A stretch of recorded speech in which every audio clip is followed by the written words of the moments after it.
What is up everybody, it's Sean here and I'm back today to give you guys an early look at the upcoming Air Jordan 1 Retro Low OG in this band colorway. Nike, first and foremost, is a marketing company. And they've basically created their own Mandela effect by crafting the story about Michael Jordan in his rookie season in the NBA, rocking the Bred Air Jordan 1s, with the NBA then fining MJ for rocking shoes that didn't comply with the uniform policy. So at the time, this is 1984, the shoes that the players rocked had to be predominantly white. But of course, with the Bred 1s, they were mostly black and red. That's where the whole marketing comes into play, because the shoe that MJ wore when he actually debuted in the league was the Nike Airship, not the Air Jordan 1. So yes, the NBA did fine MJ and try to ban the shoe that he was wearing, but it was never actually the Bred 1s. And correct me if I'm wrong, I don't actually think Michael Jordan wore the Bred 1s in an actual regular season NBA game.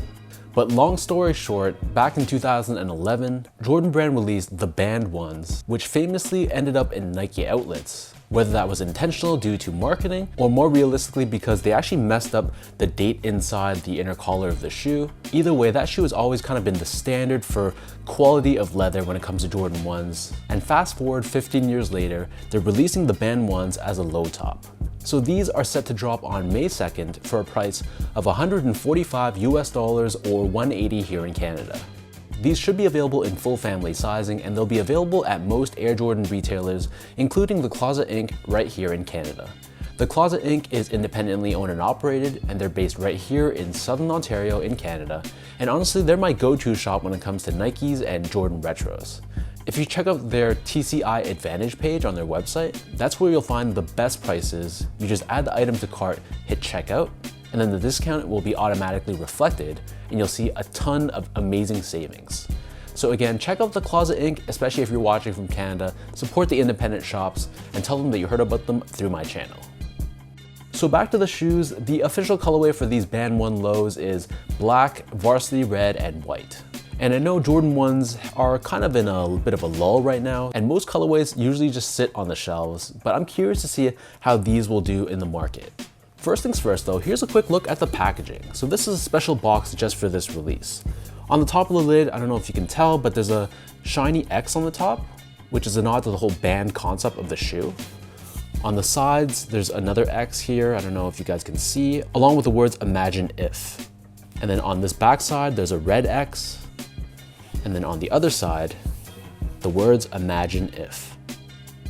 So as far as the shoe goes, jumping right into the details, the base layer of the shoe visible on the toe box, this is crafted out of a tumbled, red colored leather, and like any other Jordan 1, this is all perforated on the toe box.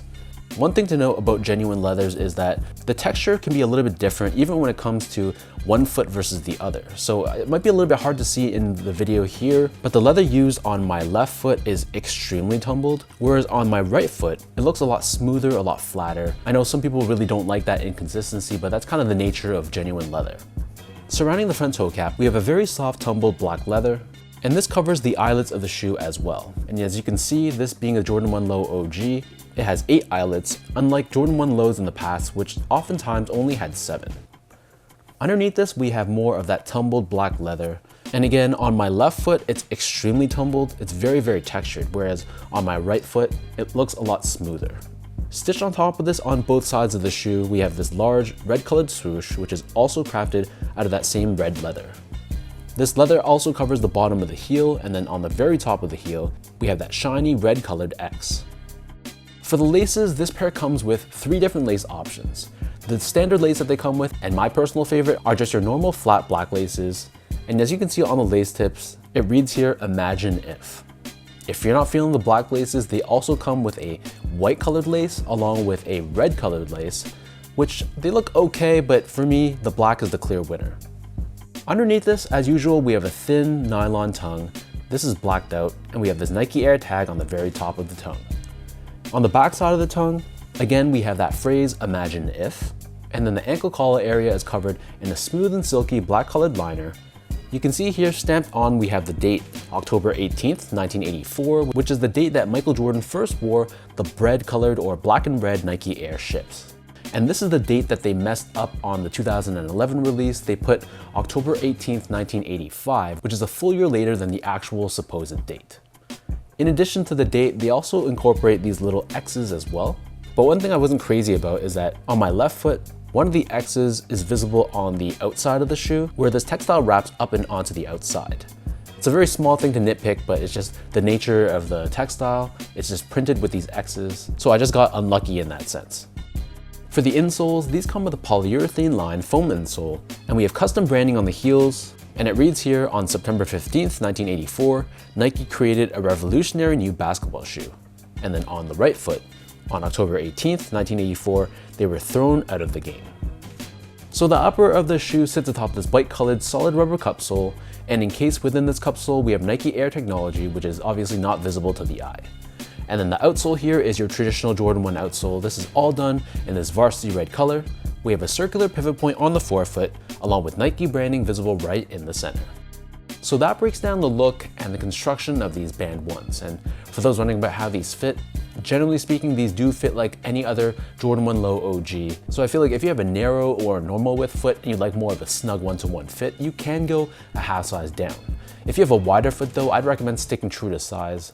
I tried these in a half size down, and while they fit, I could feel a little bit of the outer edge of the shoe making contact with my pinky toe, which is a little bit uncomfortable. So for you wider footers, by going true to size, that eliminates any potential point of contact with the shoe touching your foot, assuming you're okay with a little bit extra length in the shoe, which I think can be solved by just lacing up the shoe a little bit tighter. Moving on to the comfort, so these feel like any other Jordan 1. It's gonna feel pretty flat, pretty firm, pretty low to the ground. The one thing about the low cut is that you have a lot more ankle mobility, which is a good thing. But in terms of cushioning and softness, it's really nothing too special. It's like your typical mid-80s Nike sneaker where you'll have a lot of ground feel, but not too much cushioning. But I'm sure if you're watching this video, most likely you've worn an Air Jordan 1 before, so it's gonna feel exactly the same. Finally, in terms of the quality and the craftsmanship. So first off, I thought the material quality on the shoe was pretty decent. It's nothing spectacular, but they do utilize genuine leathers on this shoe, which is great to see. Again, just to bring up that earlier point, my left foot and the right foot, the textures of this tumbled leather vary quite a bit, with one being heavily tumbled and the other being a lot more smooth. So that's one thing to watch out for. Maybe if you have the chance to inspect the pairs in a Foot Locker store or something like that, maybe you can mix and match the best set, but it's definitely something that can happen with genuine leather just being different by its nature. And in terms of the overall build quality, honestly, I thought it was fine. The panels, most importantly, were consistent and they were lined up between my left and right feet. No inconsistencies or anything like that. The stitch job wasn't perfect, but it was okay. And generally speaking, the shoe is free of any flaws in terms of how it was put together.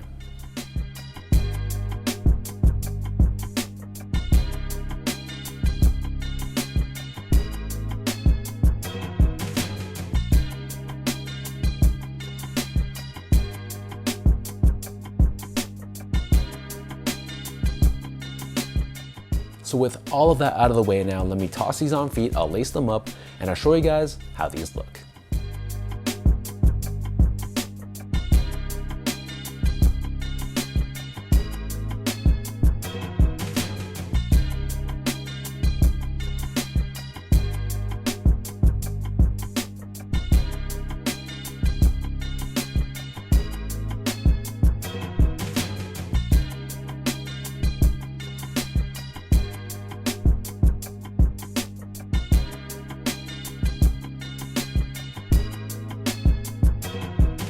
All in all, this is arguably the most iconic colorway of the Air Jordan 1 ever. But as I mentioned earlier, Jordan 1s just haven't been as popular nowadays as they once were, which honestly is a great thing if you're a fan of the model. I really don't anticipate this shoe to be that difficult to cop.